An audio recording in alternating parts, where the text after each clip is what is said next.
con don Carlos Rodríguez, en representación de ACERPA, de la Asociación de Energía Renovable, con doña Elba Bueno, gerente del clúster marino marítimo, y también don Rafael Marté, representación de Aeloican. Pues vamos a hablar fundamentalmente de la parte empresarial o de la parte de posibilidades que tenemos en las renovables.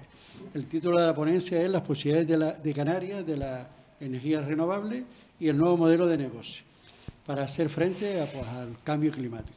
En esta área yo creo que la experiencia que tienen los tres ponentes representando organizaciones empresariales y conociendo de primera mano pues a los empresarios, a sus asociados y están continuamente pues con los clientes, pues nos gustaría esa visión empresarial y sobre todo de organización y de la generación de riqueza y de empleo pues en Canarias.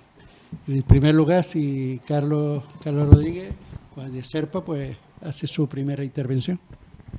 Bueno, muchas gracias por la invitación a la Universidad de Verano de Maspalomas. Un placer estar aquí para hablar de renovables y hablar de sostenibilidad, aportar nuestro grano de arena en la experiencia que tenemos. Hoy estoy como presidente de la Asociación de Empresarios de Energías Renovables y de Eficiencia Energética, que siempre nos olvidamos de que la mejor energía es la que no se consume. Y de ahí la coletilla de eficiencia, ¿no? Encantado de participar con Elba y con Rafael en este diálogo. El tema principal es las potencialidades de renovables en Canarias o en Gran Canaria y de los modelos de negocio que se crean a partir de ahí. Y a mí me gustaría, y soy un firme defensor, me gustaría empezar con una pequeña reflexión casi filosófica que tiene que ver con que aquí se trata de la voluntad de la sociedad, la voluntad de las personas, ¿no? La potencialidad de Canarias puede ser perfectamente la del 100% de renovables, y esto no tiene mucho que ver con la capacidad técnica o la viabilidad técnica. Yo creo que tiene más que ver con la voluntad de lo que queramos hacer de cara al futuro. Costará más tiempo o menos, más inversión o menos, pero yo creo que es una firme apuesta y es muy sano tener tener un objetivo potente. Esto que si después nos quedamos en un 60, en un 70, en un 80, será un gran éxito de cualquiera de las maneras.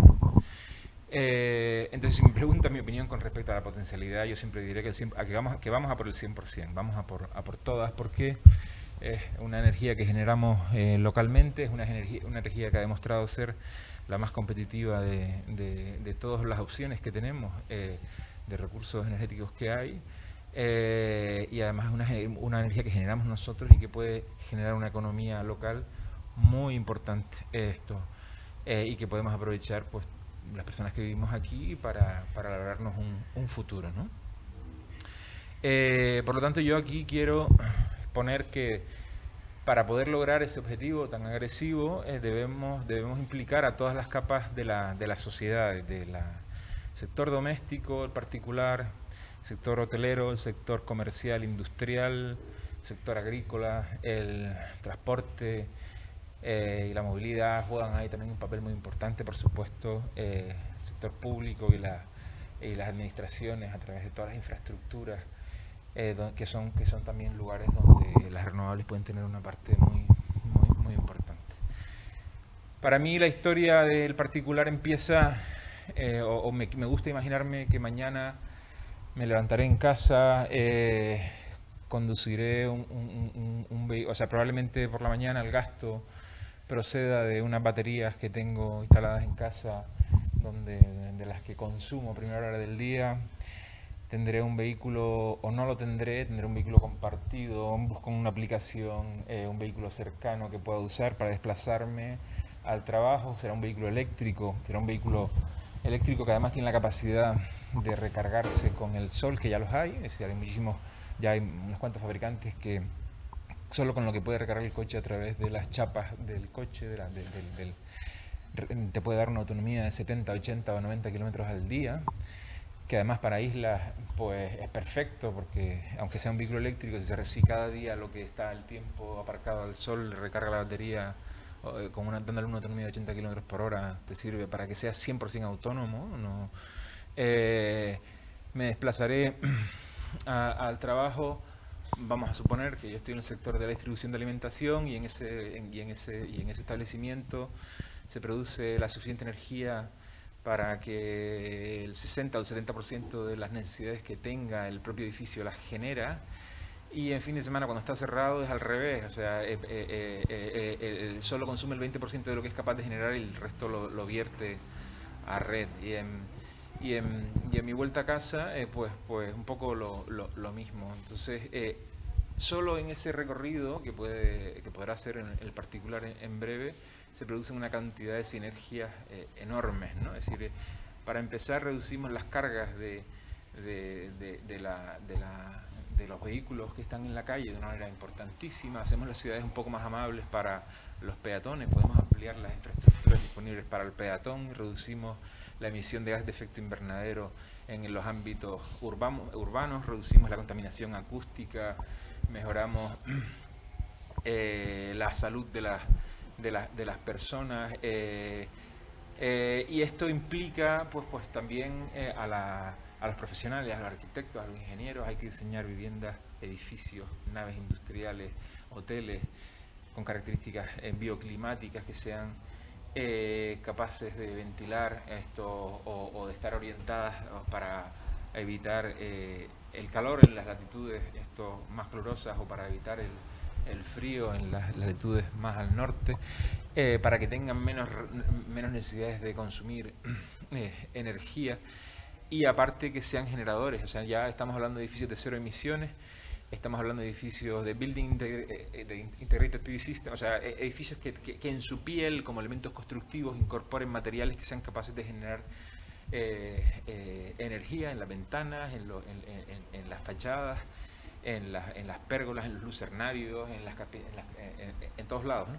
Entonces, seremos capaces de conseguir edificios que son que generan más energía de la que realmente consumen. Entonces, todo ese cúmulo de actuaciones que afecta a diseño, a instaladores, pero también a la mentalidad de las personas, crea una cantidad de oportunidades impresionantes para la creación de nuevo negocio, pero además mejora la renta de las personas, porque si yo no tengo que hacer una gran inversión en un vehículo, sino que lo comparto, si no tengo que pagar el seguro, si no tengo que pagar gasolina todos los meses, no tengo que pagar los talleres, si no tengo que pagar la zona azul, pues al final eso es más de renta a disposición para mí para hacer otras cosas, ¿no? Entonces, bueno, yo creo que este ejemplo que he querido hacer como una historieta de cómo será mi vida mañana, cuando salga de casa y vaya a trabajar, es perfectamente aplicable al sector hotelero, al sector industrial, al sector agrícola, de diferentes maneras. Por ejemplo, el sector agrícola, nosotros tenemos todos en la retina cuando vamos para el sur, ¿no? Como decimos en Las Palmas, vamos para el sur, de todos esos invernaderos en el sureste, que están pues un poco desahuciados, porque están ahí muchos están en desuso y otros muchos pues el mínimo invernadero es empezar para lo que es el cultivo del tomate o de lo que sea. Cuando vemos que en Holanda están haciendo tienen súper asumida la agrienergía, que es la combinación en perfecta armonía de la generación de energía y de cultivo de alto valor añadido, y además en zonas donde tú puedes tener excedentes de energía, puedes generar agua fácilmente a partir de agua salobre o a partir de agua salada, de manera que tienes en el mismo lugar agua, energía y productos agrícolas de alto valor añadido. Y esa misma historia se puede repetir en el sector, pues, por ejemplo, el portuario, en el sector del bunkering, del suministro de combustible a los buques. Es decir, ¿por qué nosotros hemos asumido en Canarias que el negocio del bunkering tiene que estar solo de manos de empresas foráneas. Ahora se abre una gran oportunidad a partir de la capacidad de generar renovables en Canarias, de generar hidrógeno verde a partir del agua y de la energía, y por qué no empezamos a sembrar lo que haga falta para que ese negocio futuro del bunkering para alimentar a los bancos con hidrógeno verde lo hagamos desde aquí. Y así puedo seguir, o sea, desde lo más pequeño, de lo doméstico, nos vamos a lo más grande, a lo industrial.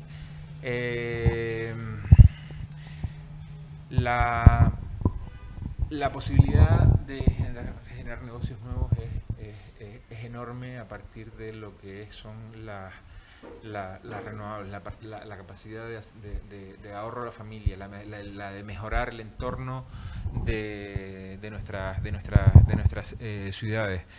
Yo creo que tenemos delante una gran oportunidad. Yo que estoy en contacto con todas las empresas que están en el sector, y que además también pues soy empresario de una empresa familiar que lleva 30 años implicado en la eficiencia y en el ahorro energético en instalaciones que tienen que ver con la climatización, con el agua, con el frío y con el calor. Se han hecho muchísimas cosas en Canarias desde el punto de vista privado, y ahora estamos de nuevo en una gran eclosión de este sector.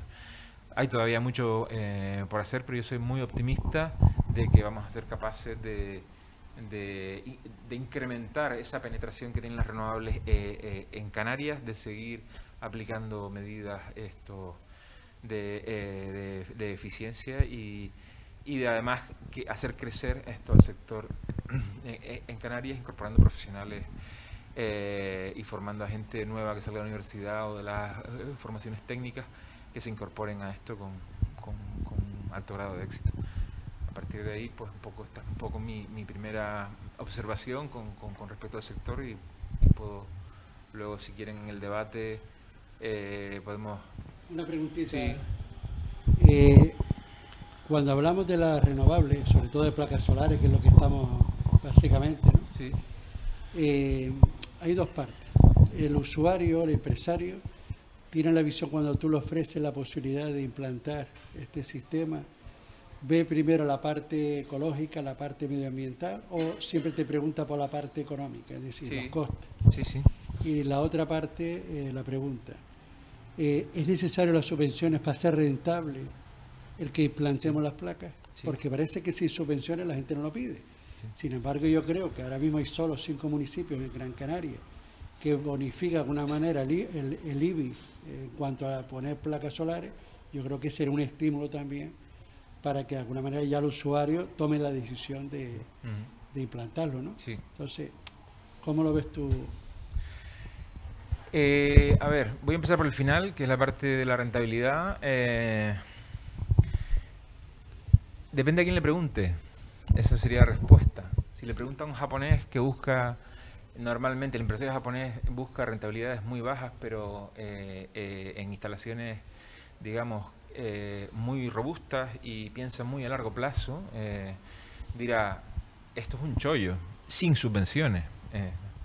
Si le pregunta a un empresario canario, pues a lo mejor le dice que depende, porque en su negocio, por ejemplo, el negocio hotelero aquí en la época boyante, uno construyó un hotel y lo pagaban 4 años, ¿no?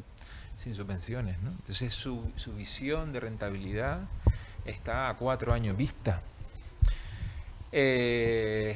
Las renovables son rentables por sí solas, no necesitan subvención, esa es la respuesta concreta.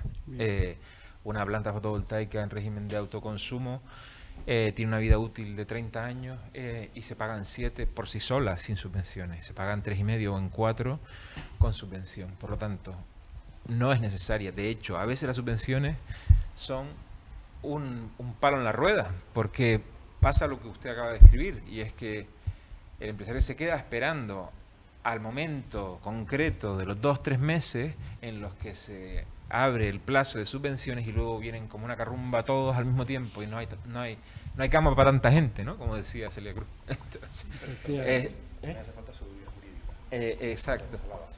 Entonces, a ver, dicho esto, es una herramienta importantísima la de las subvenciones, ha jugado un papel importantísimo tanto del Gobierno de Canarias como del Cabildo, del IDAE, del Gobierno Nacional, para el desarrollo de este sector. Ha sido muy importante porque las ha dado a conocer, efectivamente ha sentado unas bases, ha dado seguridad y entonces ha ayudado a que esto camine. Estamos en este momento aquí gracias precisamente al apoyo decidido del gobierno por las renovables.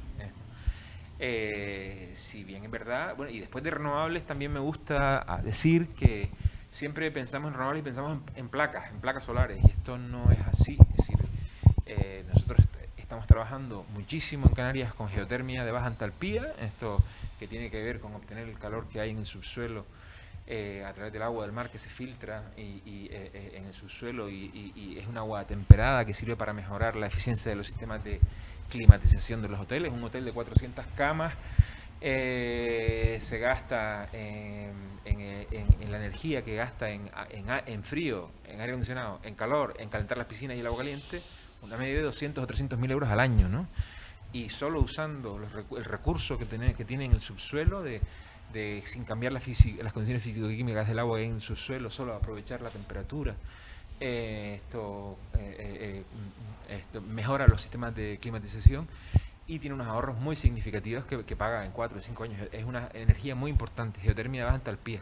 La geotermia de alta entalpía, que antes describía Raúl, que todavía están buscando el recurso, ya hay países donde es su principal fuente de energía, la geotermia de alta entalpía, otra energía fundamental.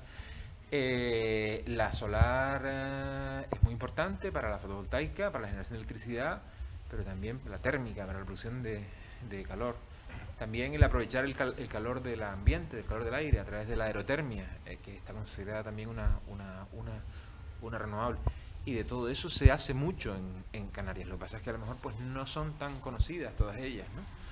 Entonces, bueno, pues un poco esa es la...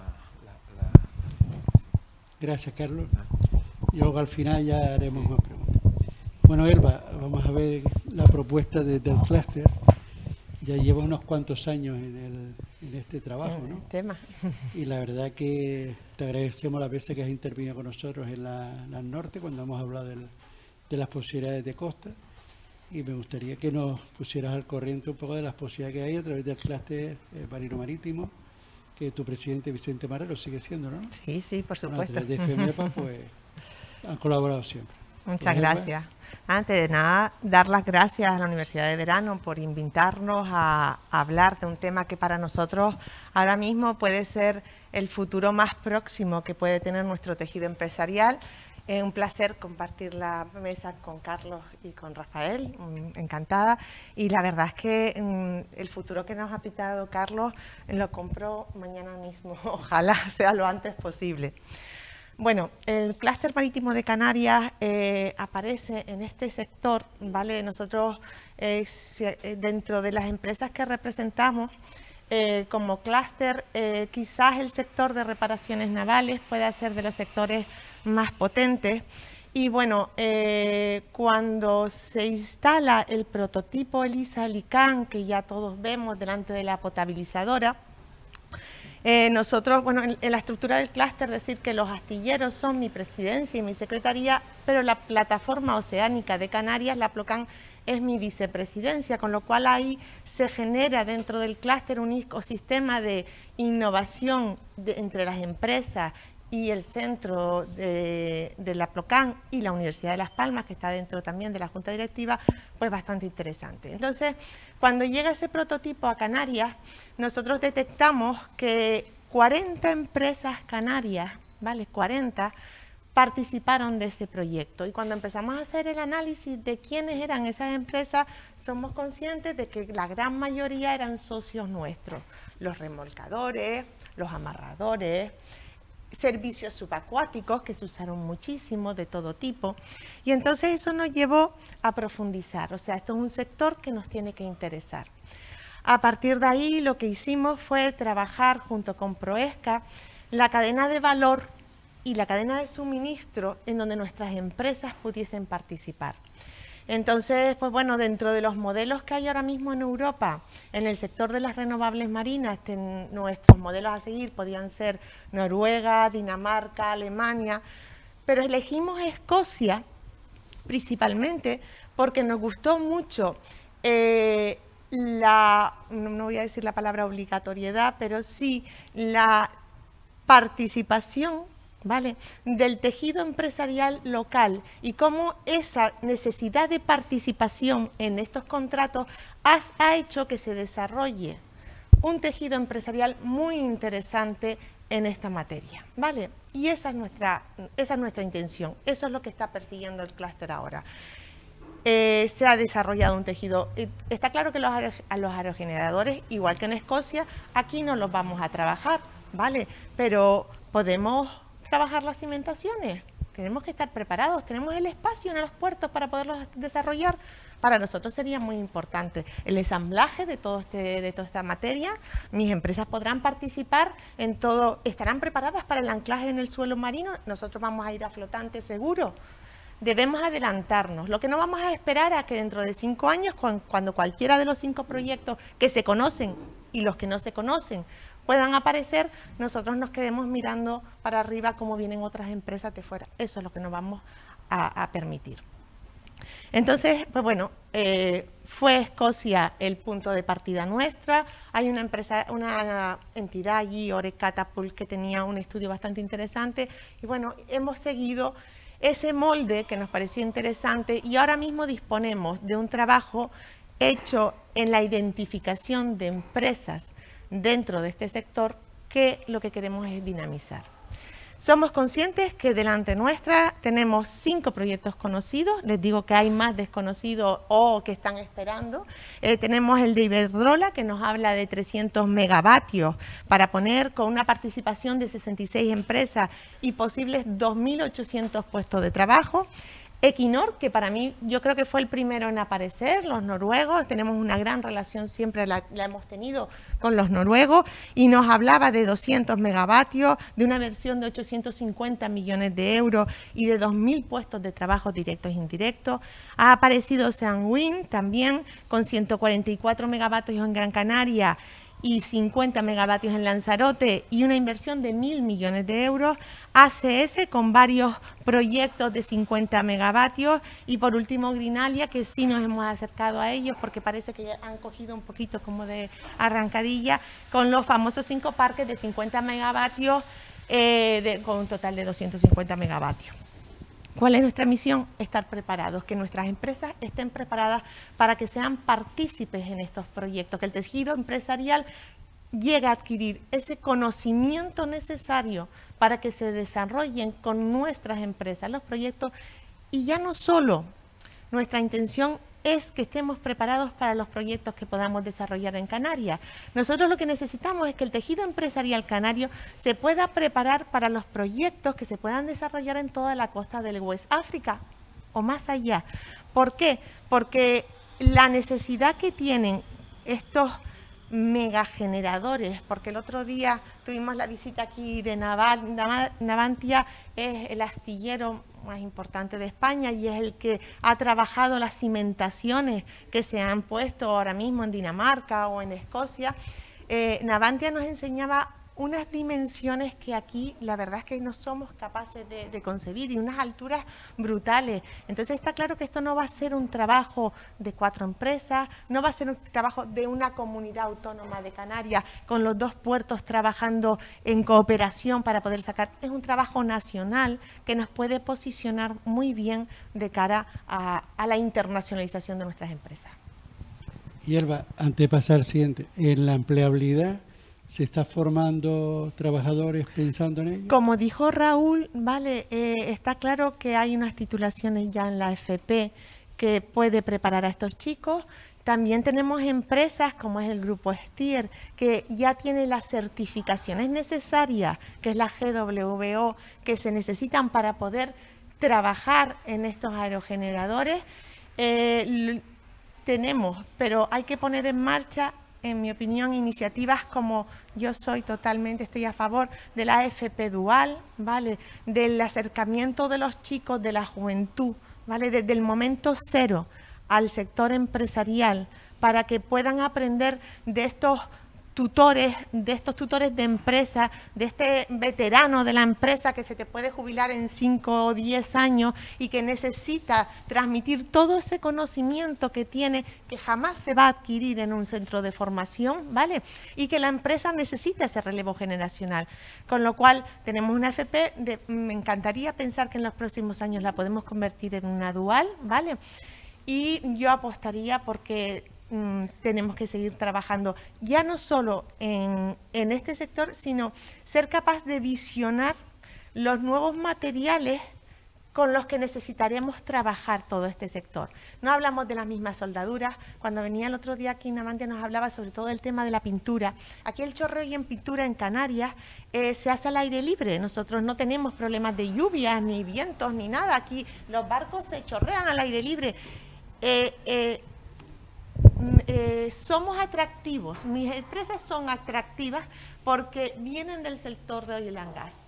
Los estándares del sector de oil and gas que han sido capaces de coger las empresas de reparación naval es los que lo habilitan para entrar directamente en el sector de las renovables marinas, ¿vale?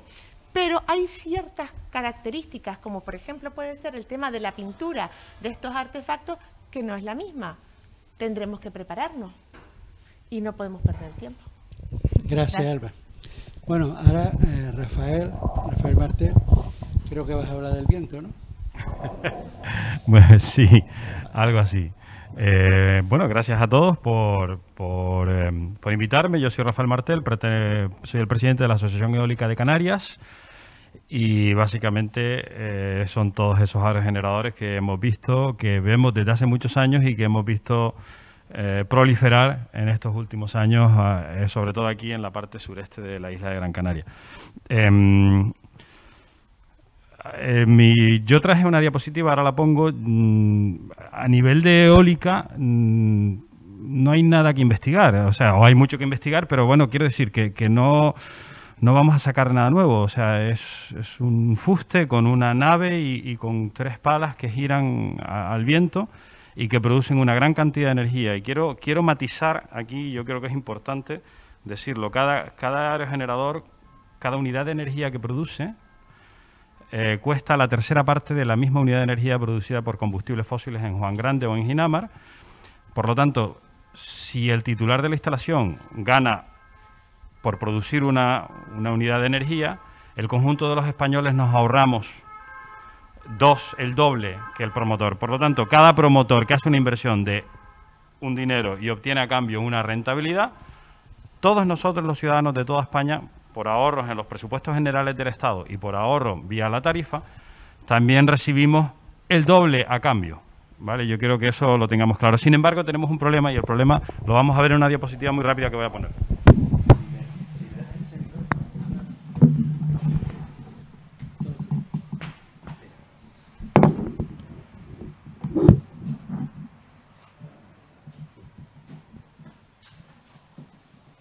A ver si se ve en la pantalla.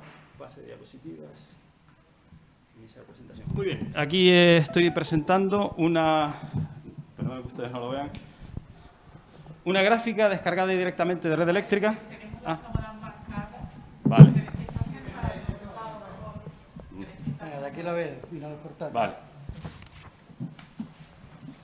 Bueno, vemos aquí Vale. No pasa nada. Vemos aquí una gráfica. ¿Vale? La gráfica, como ven, es de la isla de Tenerife, pero vale lo mismo para la isla de Gran Canaria. Y es del año 2019, que yo quería traer porque es prepandemia. Durante la pandemia bajó el consumo de energía en las islas, bueno, en todo el mundo, pero en las islas, y por lo tanto traería una gráfica diferente. Por eso he traído una del 2019. Ahí vemos la isla de Tenerife y estamos viendo el 9 de noviembre del 2019 cómo se generó la energía. En la parte inferior vemos las horas, 21, 23, 0, 1, 2, 3, 4, 5, las horas del día, y en la parte de la izquierda, en la vertical, vemos la cantidad, la demanda, 100, 200, 300, 400 megavatios. La línea amarilla que vemos en la parte superior, que coincide con otra verde que está por detrás y una roja, es la demanda de energía de la isla de Tenerife en ese momento, ese día, ¿vale? La roja es la prevista, la verde es la programada y la y la amarilla es la real. Por lo tanto, si esas tres están muy juntas, quiere decir que Red Eléctrica está haciendo un buen trabajo. Es su función, le pagamos por eso. Pero lo importante aquí es la franja verde que vemos en la parte inferior. ¿Alguien ve algo raro en esa franja verde? Que no acompaña.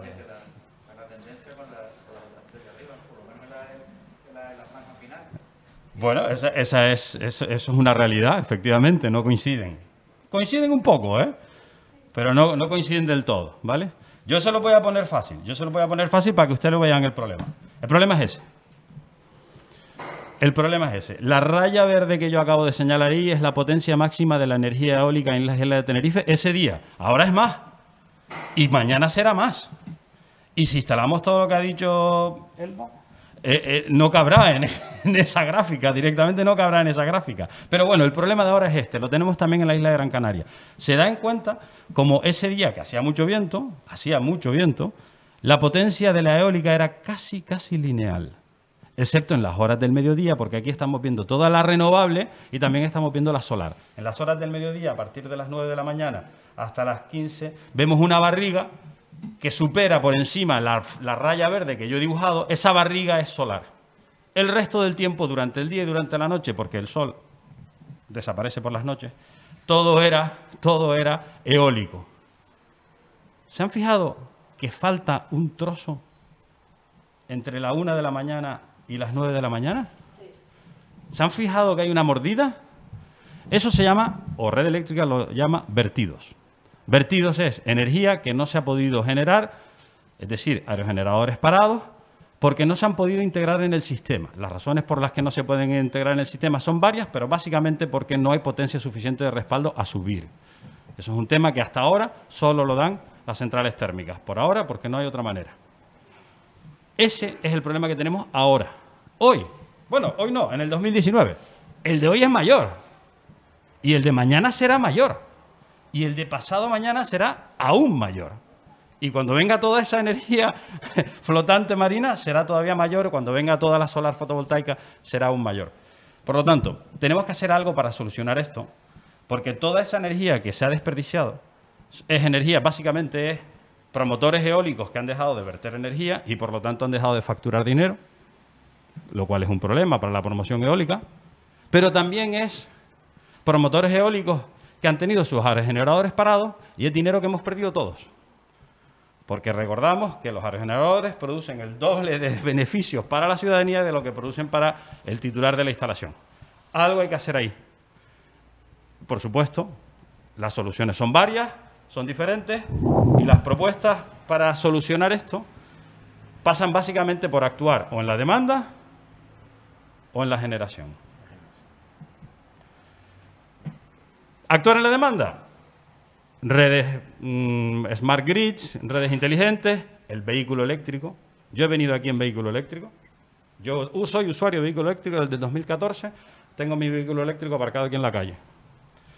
Yo, como todos, durante el día uso el coche para ir a sitios, como para venir aquí. Y como todos, durante la noche duermo. Mientras duermo, cargo el coche. Es decir, entre la 1 de la mañana y las 7 que yo me he despertado, mi coche ha estado cargando. Anoche mi coche cargó. Anoche hubieron limitaciones en esta isla, en la isla de Gran Canaria. Y mi coche estaba cargando. Si yo lo que yo he hecho, que yo soy uno, fuéramos muchos y muchos cargásemos a esas horas, pues eso cambiaría un poco. Un poco. No es la solución, es solo una alternativa. Y esto hay que promocionarlo. De hecho, el propio Ministerio lo ha promocionado con las nuevas tarifas eléctricas que han entrado en vigor el día 1 de junio, que favorecen el consumo de energía en horas nocturnas, ¿vale? Entonces, pero también podemos actuar en la demanda. Actuar en la demanda hay dos maneras, básicamente. Y es, perdón, también podemos actuar en la generación. Y actuar en la generación solo podemos hacer de dos maneras. Y es almacenando energía, que hasta ahora pues es difícil, es caro, es costoso, o sustituyendo los grupos térmicos por otros que sean más flexibles y que tengan más capacidad. Yo ya les adelanto que ninguna solución es buena, ninguna solución es definitiva. Si queremos realmente avanzar, va a ser un compendio de todas las cosas que yo acabo de decir, no solo una. Vamos a tener que hacerlas todas. La única pregunta aquí es ¿por cuál empezamos? Es la única, pero realmente es la única problema. Y quiero que también aprovecho, ya que tengo la diapositiva puesta, en señalarles otro problema que ven ahí, y es esa raya roja. En un corto espacio de tiempo, entre las 8 y las 9 de la mañana, aumentó la demanda, pero también aumentó la generación. Eso es un reto para la integración de energía en un sistema eléctrico. Esa rampa rápida, esa raya roja que yo he dibujado, va a suceder cada vez más. Y si sucede cada vez más, el operador del sistema necesita de herramientas para afrontarla. Y sucede cada vez más porque hay más energía renovable en el sistema y cada vez somos más dependientes de esa fluctuación. Y yo quiero, por último, yo sé que es otra diapositiva, ahí es un día con poco viento, como ven hay muy poca renovable, casi no hay sol, es Tenerife también, y no hay viento. Y de repente, a la 1 de la mañana, en 8 minutos, la energía pasa de casi 0, o de 0, a 100. 100 es la cuarta parte de la potencia de la demanda de la isla en ese momento. Si no lo están viendo, yo se los marco, ¿vale? Eso es un hecho, eso es disruptivo. Eso es dificultoso, eso es una dificultad. Y eso lo produce la eólica. Hubo una racha de viento y pasó eso. Eso no se puede permitir, sobre todo cuando tengamos mucha potencia eólica instalada, eso no lo podemos permitir. Tenemos que hacer algo con la energía. Una opción es parar los molinos, pero lo mejor sería no pararlos. Un acumulador, claro. Hacer algo, ¿vale? Porque eso también es una dificultad. Y bueno, hasta aquí era lo que yo quería decir, que me he centrado un poco, no en las bondades de la eólica, que yo creo que todos la conocemos, me he centrado un poco en las circunstancias actuales en los sistemas eléctricos de las Islas Canarias, pues concretamente Gran Canaria y Tenerife. Esto no pasa todavía. En el resto de islas, y el Hierro es un caso aparte, y esto tenemos que afrontarlo. Y tenemos que afrontarlo no mañana, tenemos que afrontarlo ya. Estas diapositivas son del 2019. Este año, o sea, en el año 2021 esto está pasando igual. Lo que pasa es que está pasando todavía peor. Todavía peor. Y esto es un impedimento para la promoción de energía renovable, incluso de esos proyectos que señaló Elba en las islas, pero también es un desperdicio de recursos. O sea, el promotor que vea que le van a limitar el parque va a decir: mi parque va a estar operando menos horas al año y por lo tanto mi inversión va a ser menos rentable, me voy a pensar o no si hacer esa inversión. Frena la inversión en energía renovable, esta circunstancia. Por lo tanto, tenemos que afrontarla. Hay 1000 maneras de afrontarla, yo las he mencionado todas, ya las adelanto que no hay ninguna perfecta. Y que quizás se tendría que estar, más que hablando de si este o este otro proyecto, se tendría que estar hablando de cuál de ellos primero, a qué coste y cómo lo pagamos. Pero van a hacer falta todos, ¿eh? Tarde o temprano necesitaremos una cosa, la otra, necesitaremos cambiar los grupos térmicos en las centrales. Eso es seguro que lo vamos a necesitar, porque para cuando esos grupos térmicos terminen su vida útil, todavía no seremos 100% renovables. Por lo tanto, vamos a tener que hacer eso, vamos a tener que instalar muchísima más renovable de la que tenemos instalada, vamos a tener que instalar, por supuesto, almacenamiento, y nuestras vidas van a cambiar. Van a ser un poco como la que contaba Carlos, y espero que los promotores japoneses tengan la misma seguridad jurídica que tenemos nosotros, porque aquí el gran freno para la renovable no es la subvención, sí o no, sino es la inseguridad jurídica. Muchas gracias. Yo soy canario y yo quiero proteger el medio ambiente canario, no quiero que pongamos aerogeneradores en cualquier sitio y yo soy el primero que defiendo eso, ¿vale? La penetración de energía eólica, en este caso, en las islas es variada, es dispara. Hay islas donde ha avanzado mucho, como es Tenerife y últimamente también en Gran Canaria, y hay islas donde está realmente estancada, como por ejemplo La Gomera, por diferentes razones. Sin embargo, también tengamos en cuenta que las islas de Gran Canaria y Tenerife en cuestión de demanda superan a la suma de todas las otras juntas por muchas veces. Por lo tanto, quizás es donde más tenemos que incidir inicialmente. Es un problema global. Es un problema global y las soluciones son dispares.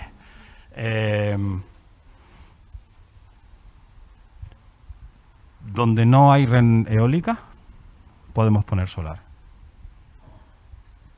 que no nos limite eso. Yo, por supuesto, soy el defensor de la energía eólica, por supuesto, pero donde no quepa la eólica, tenemos que poner solar. No podemos dejar de ponerla. Y tiene que ser eficiente, rentable, con una base jurídica y con unos procedimientos de operación ajustados a las Islas Canarias y ajustados a la realidad canaria. Como dijo Raúl García Bringa al principio, somos islas pequeñas, somos islas con sistemas eléctricos frágiles y no tenemos ningún cable que nos conecte con ningún continente. La solución parece ser de La Gomera, es un cable que la une con Tenerife. Bueno, los cables submarinos no son baratos y tienen sus impactos, pero es una solución, ¿no? Es una solución. Nosotros estamos completamente aislados en medio del mar y tenemos que solucionarnos nosotros nuestros mismos problemas. No podemos conectarnos con un cable a Francia o a Portugal o incluso a Marruecos o a Argelia como hacemos, o no podemos conectarnos con un cable que hay ahora mismo entre Mallorca y Valencia. Por lo tanto, la solución tiene que estar aquí. El futuro es prometedor. Bueno, ¿cómo articulamos entre todos lo que tú has dicho? Las comunidades energéticas, supongamos industriales. Ahí ya no se habla de eólica, solar, se habla de hidrógeno, biomasa, es decir, en el desarrollo de un polígono, como el caso de Arinaga o el caso del Goro, otros son, hay acuerdos entre las distintas sectoriales para cerrar acuerdos de ese desarrollo del conjunto de las posibilidades energéticas renovables. Y en el caso del Plocán, ¿cómo unimos esa producción energética, que inicialmente va a ser de investigación más que de producción, ¿no?, al conjunto de acciones que se tengan que hacer? Porque es verdad que hay que coordinar de alguna manera el desarrollo energético de la isla, coordinado unos con otros, de Canarias en su conjunto, pero es verdad que hay negocio para todo, es decir, nadie se va a comer toda la actividad económica, pero sí es verdad que hay que coordinar de alguna manera que la comercialización de esa energía se produzca de alguna manera, que sea algo que quede en Canarias, que se produzca en Canarias y que de alguna manera algunas empresas que siempre pues se han valido de su predominio pues lo tengan más acotado, ¿no? Pero yo creo que hay coordinación para que estos proyectos, no únicos, porque no creo que nadie va a hacer un solo planteamiento. Y luego es verdad que se me han dado situaciones que llega alguien y dice, ponemos eólica y no pongan solar.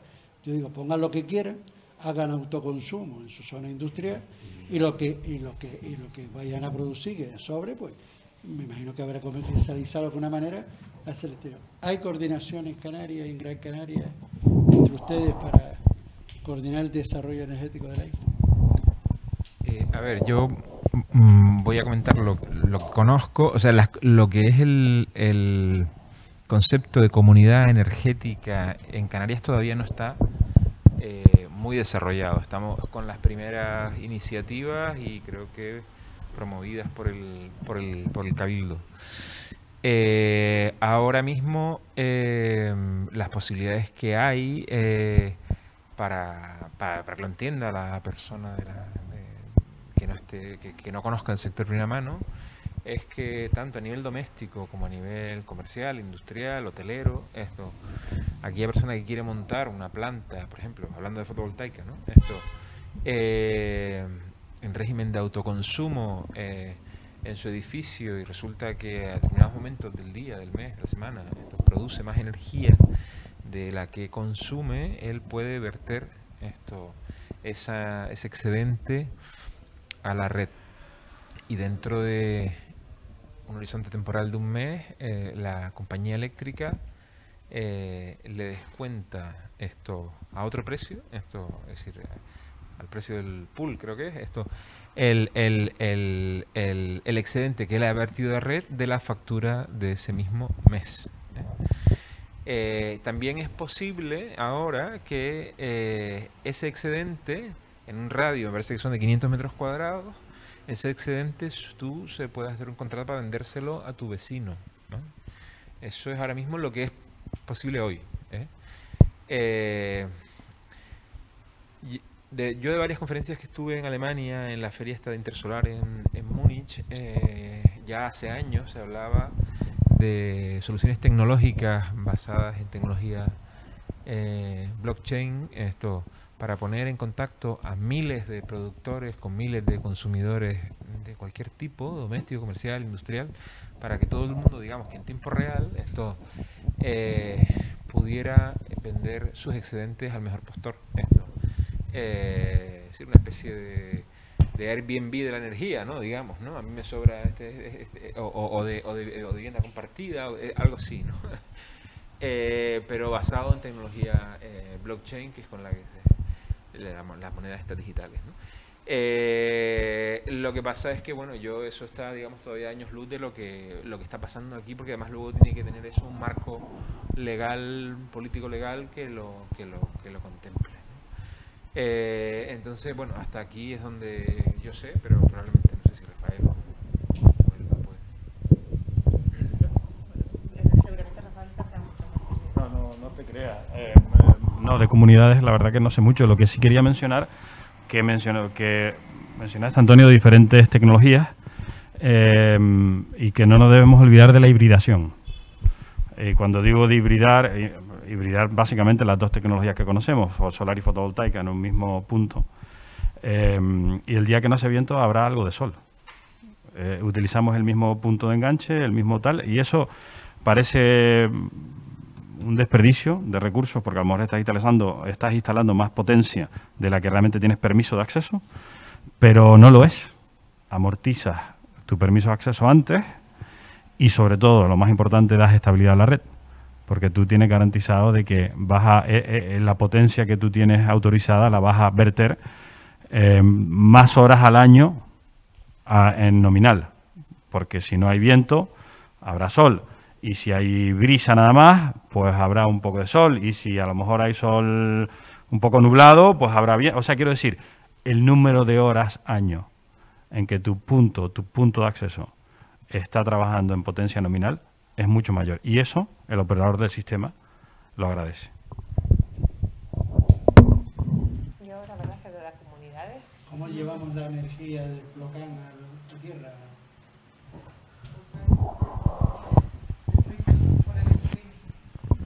¿Cómo llevamos la energía a tierra? Porque ahora mismo el Plocán, que sepa, está en Telde, ahora está en Taliarte y también va a ampliar en la zona sur. Si tienen previsto no solo la investigación, sino la transformación de la energía que se produce, o en hidrógeno para luego acumular y llevar a tierra, o a través de cableado a los distintos puntos de interconexión. Me refiero, no solo es poner un aerogenerador, es que ese generador se integra de alguna manera a la red eléctrica. En el sistema, claro. Yo ahí, creo que Joaquín quien debería contestar, pero por lo que yo tengo entendido, o sea, lo que trae Plocán es un banco de ensayos, ¿de acuerdo? Lo que ellos traen son prototipos de prueba que vienen aquí por nuestras condiciones espectaculares en la homogeneidad en todo el tiempo del viento, de las olas o de las mareas, nuestras condiciones para hacer pruebas. Y esos prototipos se conectan a red eléctrica, como está ahora mismo el proyecto de Lizalicán, un punto de conexión. Pero yo más no te puedo decir. Bien. Vale. Y una pregunta en la parte del mar. Es verdad que, si te das cuenta, toda la energía se está produciendo Las Palmas Sur. En el norte de la isla, de lo que es desde Las Palmas hasta la aldea, por la parte norte, ¿qué tipo de energía se puede producir? Me refiero a la mareomotriz, por ejemplo, que son zonas de olas, si hay algún tipo de investigación a través del clúster, si hay posibilidad de que se esté desarrollando algo, si hay visión de que se haga o hay proyectos de mareomotriz y de ondomotriz, ¿de acuerdo? De hecho, nosotros tenemos dentro del clúster empresas, porque las energías a veces pensamos como renovables marinas y todo el mundo nada más que visualiza lo que es los aerogeneradores, que es lo más inmediato. Claro. Pero realmente aquí hay proyectos, hay empresas que traen sus prototipos, ¿vale? Porque lo que tenemos son empresas que nos llegan a través de Plocán, porque vienen aquí a probar sus prototipos, y lo que necesitan a través del clúster es esa conexión con las empresas que les den servicios para poder poner en marcha sus prototipos. Y yo les digo que aquí hay socios nuestros que traen proyectos de mareomotriz y de hundomotriz, pero por lo pronto son prototipos, ¿de acuerdo? Y también podría decir que el ITC también tiene proyectos en esa línea. Pero como visión, como estamos viendo ahora mismo, como ese futuro más inmediato que sería la eólica marina, yo todavía no he visto ninguno. O sea que los plazos, estamos hablando de bastante tiempo de desarrollar todas las iniciativas que hay. En el caso de las placas solares, ¿usted no cree que el exceso de placas solares afea la visión también de la isla? Me refiero en Chalet, sí, se supone que habrá una parte de investigación en nuevos materiales, en nuevas herramientas para producción energética. Me refiero que hay que de alguna manera, como decían antes, ver la visión de zona turística y de no convertir todo en placas solares. Me refiero que habrá materiales que se estén estudiando en este caso para solventar ese problema. Sí, me gusta la pregunta porque la fotovoltaica es muy versátil, se puede poner en muchísimos sitios, ¿no? Imaginemos que en la infraestructura pública pues tenemos unas autovías magníficas que vienen desde Las Palmas hasta el sur, que son kilómetros y kilómetros y kilómetros, ¿no? Cuadrados de espacio, despejados de sombras, con además buena ventilación, que para la fotovoltaica es muy importante porque funciona mejor entre más ventilada y más refrigerada esté. Y donde toda la complicación es a lo mejor poner unas marquesinas con unos carriles, de manera que sombreamos un poco lo que es la autovía, y ahí tenemos un generador fotovoltaico gigantesco, ¿no? Yo cuando visito países de Alemania y tal, veo unos panelados espectaculares a los bordes de la carretera, de kilómetros y kilómetros, que protegen acústicamente a todas las poblaciones que están cerca de la carretera, pues para reducir la contaminación acústica. Pues no sería mucho más complicado que eso, por ejemplo. Bueno, es una posibilidad del punto que tendría que promover la administración probablemente, ¿no? Luego en la fotovoltaica hay un desarrollo muy rápido en todo lo que es fotovoltaica integrada en los edificios. Antes lo comenté, donde se ha investigado mucho sobre cuando un edificio tiene que construir, cuando tiene que poner esta ventana, que esta ventana esté diseñada para que tenga un conector y que ese cristal, así como ese, transparente, sea un generador fotovoltaico. Ya existe eso, pero hay muchísimas obras ya hechas de esa manera, de manera que se integra.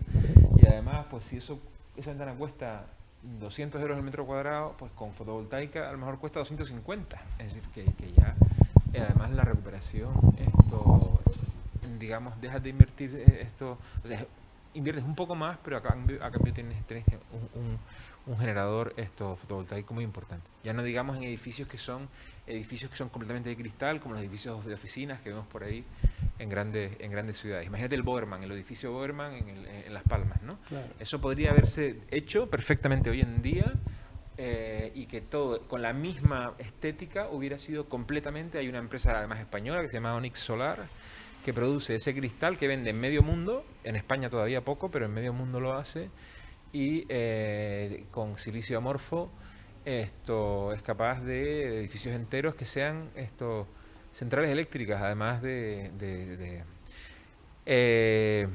luego se está trabajando aquí mucho en el sector industrial. Por ejemplo, nosotros estamos ahora con un proyecto de 900 kilovatios para un distribuidor, para una empresa de frío del puerto, precisamente. Una empresa de frío industrial que lo que hace es vender espacio para que las empresas de pescado o de carne almacenen allí el tiempo que consideren oportuno sus productos. Es decir, hay un gran recorrido todavía por hacer en techos. Por supuesto, luego está el tema de las huertas solares en suelo. Hombre, ahí es la administración la que se tiene que preocupar de definir qué espacios se pueden ocupar y cuáles no, porque puedan crear, digamos, un rechazo social a que realmente se hagan huertas fotovoltaicas en suelo, porque puedan.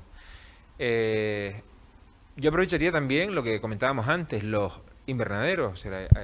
Intentaría promover que se recupere de una manera importante la agricultura en Gran Canaria, pero una agricultura de alto valor añadido que incorpore la posibilidad de hacer un mejor producto, pero además combinado con la generación de energía y de agua incluso, porque es que donde tenemos energía y además cerca de la costa tenemos muy fácil producir agua dulce. Entonces, pues un círculo ahí virtuoso de que mejora, recupera la agricultura, incorporas mano de obra al sector agrícola de nuevo, haces una agricultura de un poco mayor valor añadido para no competir probablemente contra el tomate marroquí, por ejemplo, que a lo mejor pues ahí una clave es la mano de obra, pero nosotros tendremos que diferenciarnos de alguna manera de la mano de obra barata y dar un producto mejor. Competir porque luego bajemos nuestro centro de coste, porque bajamos el precio de la generación de agua. A lo mejor podemos climatizar esos locales para mejorar las condiciones en las que crece de manera óptima pues ese cultivo en concreto. Hay muchas posibilidades que solo la de coger y de manera masiva empezar a plantar huertos solares consumiendo terreno. Hay muchísimas cosas que se pueden hacer antes de eso. ¿Y qué piensas de las placas en las presas y en los estanques? A ver, nosotros hemos participado en varios proyectos de fotovoltaica flotante. Desde el punto de vista técnico es maravilloso, porque en un estanque, vamos a no meternos en presas, ¿no? Porque aquí hay una cultura de las presas de que el ciudadano disfruta mucho, tenemos poca agua y el agua que tenemos, pues tenemos esa cultura de subir a las presas, hacer nuestra acampada, nuestro paseo, vislumbrando viendo la presa. A falta de ríos y a falta de lagos naturales, pues vamos a las presas. Al final es una infraestructura que ha hecho el hombre, ¿no? En los estanques es maravilloso porque primero reduces las pérdidas de agua por evaporación de la presa al cubrirla, ¿no? Segundo, esa evaporación refrigera el panel y entonces hace que el panel produzca más cantidad de energía. Y tercero, no consumimos suelo, sino que estamos aprovechando una superficie de lámina de agua, que normalmente no es para uso del ser humano. Entonces, donde haya depósitos o que cuando uno se acerca con el Vinter aquí al aeropuerto de Las Palmas, ves un montón de estanques por ahí de diferentes sitios que normalmente nosotros no disfrutamos, como cuando vamos al campo, ¿no? Que podrían ser perfectamente lugares que aprovechar para montar fotovoltaica flotante, que no es nada del otro mundo. Al final es un pantalán de los que vemos en el muelle deportivo. Lo que pasa es que en vez de tener una pasarela de madera, tienes unas estructuras metálicas sobre las que se soportan los paneles. No tiene más ciencia. Esto no es ninguna... De hecho, ya hemos participado incluso en algunos planteamientos que se han hecho para Corona del Viento en el Hierro, donde pues el depósito inferior y superior, pues ahí se puedan montar también fotovoltaica flotante, ¿no? Por ejemplo. Con respecto, un comentario y ya es personal, con respecto a la estética, ¿de acuerdo? Ahí también es un poco los ojos con los que los miramos, ¿vale? Porque si tú quieres verlos con ojos amables y con ojos orgullosos del tipo de generación que se está haciendo en ese tipo de estructura, cambia mucho las perspectivas. Se lo digo porque a mí muchas veces me preguntan, no, pero esos regeneradores que van a ir en el mar y ahora de dónde se ven y que van a ocupar y... Pues la diferencia que tenemos, en lugar de plantearnos qué se va a ver o cómo se va a ver o desde dónde se va a ver, es que en el norte de Europa se organizan visitas turísticas a ver los aerogeneradores en el mar porque es un orgullo para ellos, ¿vale? Entonces también creo que debemos ser capaces de cambiar la visión que podemos tener de las estructuras que estamos instalando. Bueno, tenemos que cerrar, pero no voy a dejar la oportunidad de que puedan preguntas cortas, que podamos contestar y cerramos, ¿no? Porque ya creo que es la hora, ¿no? Venga, no. Primeramente, muchas gracias a los tres, es muy inspirador. Felicitar a Rafael por su ponencia muy didáctica para los que no somos... Sí, te lo dejan muy claro, digamos, cuáles son algunos de los principales problemas. Yo le quería preguntar a María Elba, no sé si me salgo un poco del tema, yo te quería preguntar, a ver, espérate que lo tengo aquí apuntado, por la implantación de la tecnología de la acuicultura relacionada con la descarbonización, porque como bien dijo antes Rafael, por un tema de eficiencia de todos los procesos y por dejar el mar, digamos, tranquilo como amortiguador de todo este CO2 que se produce. Y, digamos, también desde el punto de vista empresarial como generador de empleo y atractor de inversión. Por ejemplo, yo sé que ahora se ha abierto o está a punto de abrirse una planta para la cría de pulpo, creo que es en el entorno del muelle y demás. Entonces, yo como biólogo marino que soy también estoy muy interesado en cómo meterme dentro de esta ola que se está generando, ¿no? Y técnicamente estar formado para poder ser parte de esto, ¿no? Digamos, entonces, si ese sector también, digamos, que tiene una tendencia al alza, que yo creo que sí, pero tú como parte importante de esto, no sé si me podrás decir algo al respecto. No soy especialista en acuicultura, por favor, ni mucho menos. Pero como parte del clúster, digamos. Pero por la parte del clúster sí podemos decir que ahora mismo, que es verdad que igual que tenemos unas condiciones maravillosas con el tema de la estabilidad de nuestros vientos, ¿de acuerdo? Las temperaturas de nuestras aguas y la limpieza de las corrientes hacen que tengamos unas condiciones óptimas para la acuicultura, ¿vale? Condiciones que desde sitios como Corea, ¿vale?, vienen aquí a estudiarlas porque son únicas, por decirlo así. Es verdad que el tema de la acuicultura tiene sus complejidades por los espacios que ocupan cerca de la costa. Yo sé que, y están en periódicos, hay proyectos de acuicultura offshore que ojalá salgan porque eso permitirían alejarlos muchísimo de la costa y hacerlos realmente mucho más eficientes y más amables, ¿de acuerdo? E incluso también, como estaba diciendo, de verlos con buenos ojos, hay visitas turísticas a los centros de acuicultura offshore y ver cómo se alimentan esos pescados. Me parece muy interesante, pero sí, que a mí lo que más me atrae son esos proyectos que estoy viendo sobre la combinación de plataformas eólicas, o sea, plataformas multidisciplinares, ¿de acuerdo? Donde combinamos la generación de energía eólica con la acuicultura, con generación de hidrógeno. Es ahí, ¿de acuerdo?, donde tenemos que tender a ir, a plataformas multidisciplinares que nos permitan optimizar la energía que se genera, y la acuicultura debe ser una de esas patas, se está contemplando así dentro de las plataformas. Yo la veo, y no solo eso, creo que realmente, bueno, lo del proyecto de Nueva Pescanova me parece que sería un proyecto único. Estoy enfocando hacia ese sector, viendo que es uno de los sectores, digamos, que va a crecer y que va a por tener supuesto. una alta tasa de empleabilidad, digamos. Por supuesto, por supuesto.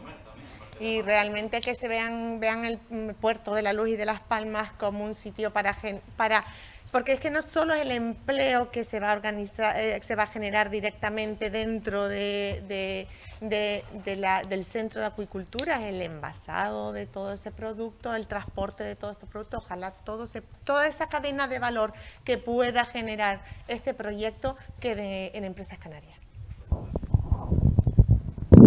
Muchas gracias. De verdad me pareció muy, muy didáctico, sobre todo la facilidad que puso el acceso a la información.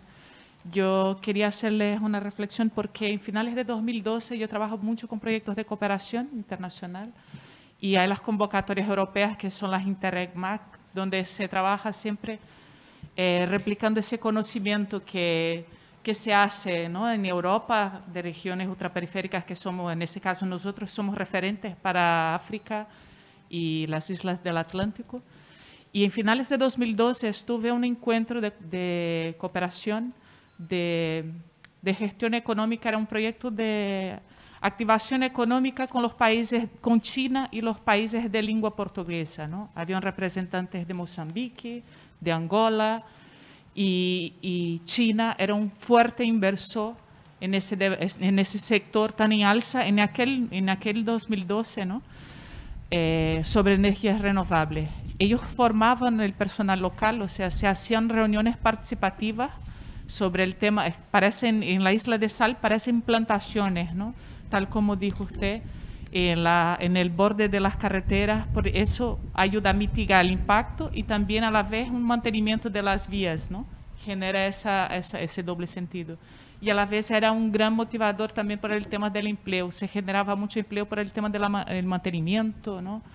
Había una mitigación del impacto que había de la infraestructura física, había una mitigación social muy grande, ¿no?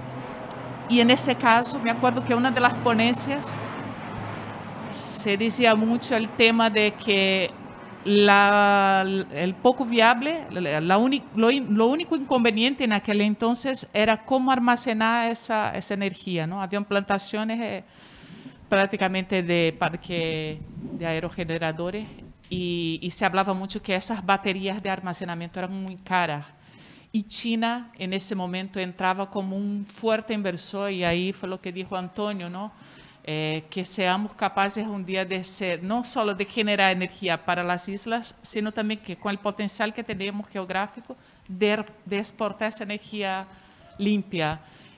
¿Ustedes ven viable algo así en Canarias en el sentido de un partenariado con grandes países o grandes potencias, no apenas la europea, porque existe políticas, ¿no?, de la Unión Europea en ese sentido de environment, green economy, que habla y sienta las bases para los países europeos. Pero en el caso de grandes potencias que puedan hacer inversiones en el sentido de consumir y comprar excedentes de energía renovable, trabajando siempre con el carácter social de la mitigación y un retorno hacia, ¿no?, a lo que es la sociedad de esos entornos, ¿ven viables que en algunos años sea una realidad en Canarias? O sea, que eso se va a efectivar aquí en nuestro territorio. Muchas gracias.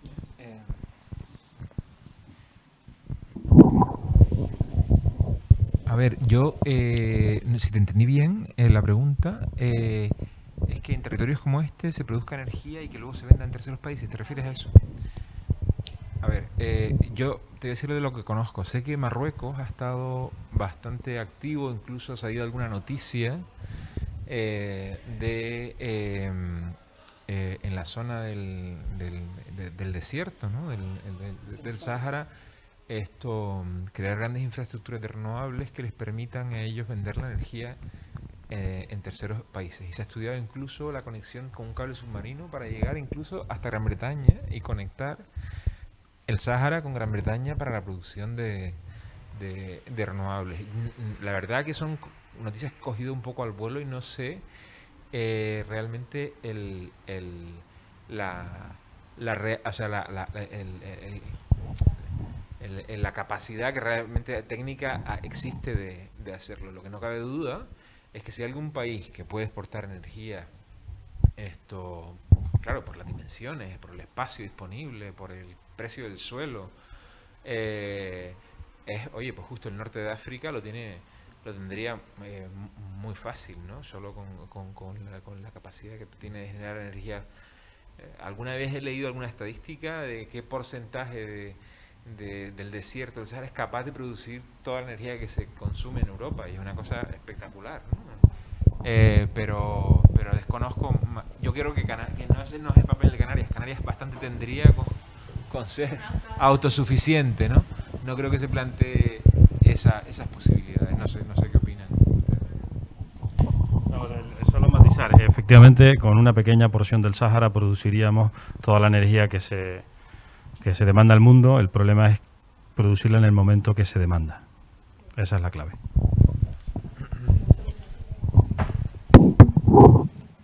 Una cosa, Marruecos ya tiene conexión con la península a través del estrecho.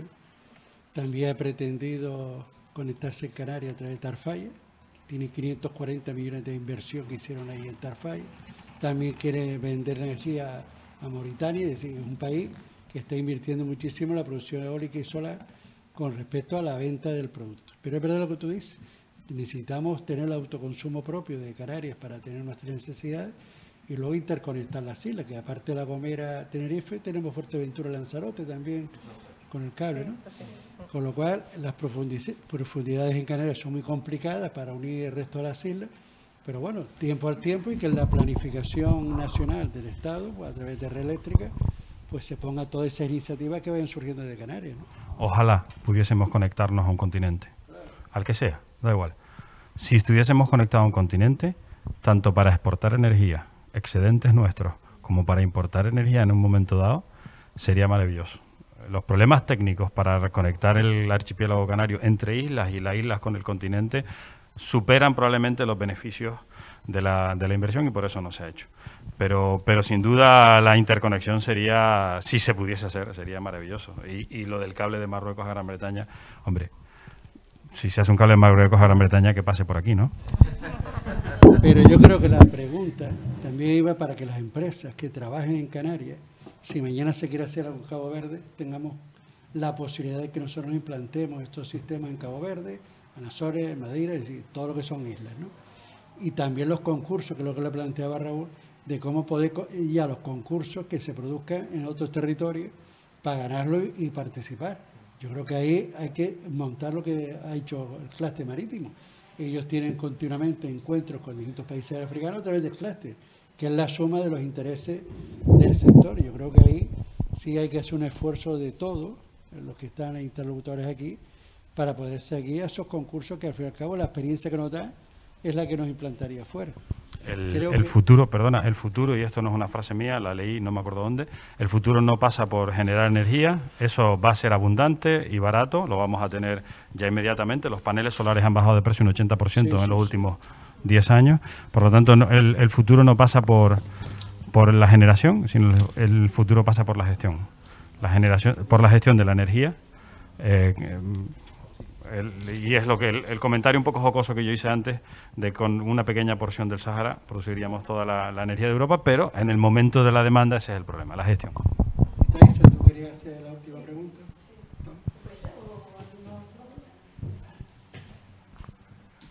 Primero pedirles perdón, porque llevo ya desde que estoy embarazada con esto. De hecho, usted ya lo ha escuchado, Rafael, me parece maravilloso, junto con Roque Calero. He visto muchos debates y he leído durante horas. Y quería preguntar, la tendencia mundial es cambiar los ciclos combinados, que creo que ya la vida útil ya llegó a vida útil. Y el hidrógeno también es lo que están usando todos los países en el mundo. Están desarrollándolo y mejorándolo y después seguramente pues se hará ese cambio de esas centrales a utilizarlo con otro tipo de combustibles que no generen CO2.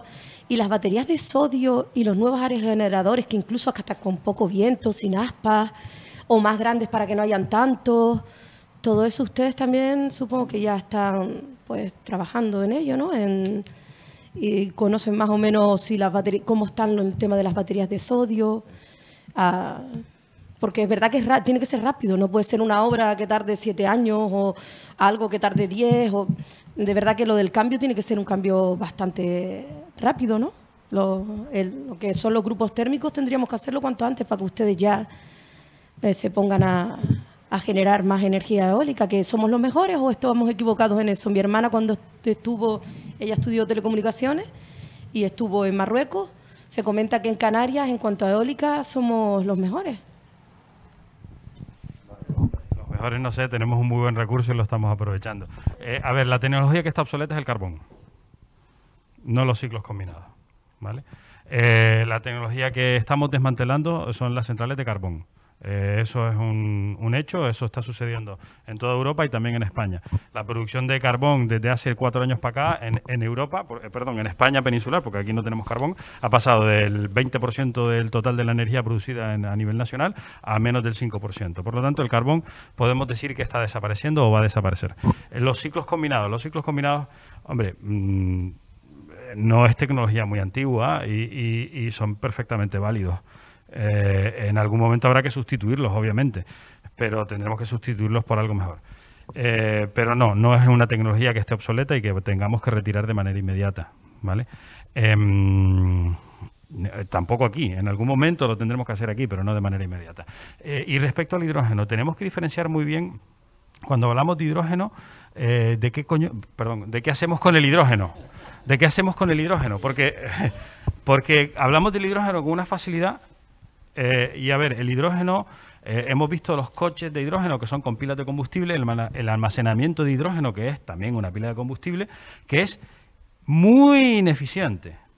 Es muchísimo más ineficiente que cualquier batería o que cualquier bombeo. Por lo tanto, almacenar energía en forma de hidrógeno así a priori no tiene un sentido. El hidrógeno es volátil, el hidrógeno es inflamable, el hidrógeno es peligroso, no tiene mucho sentido.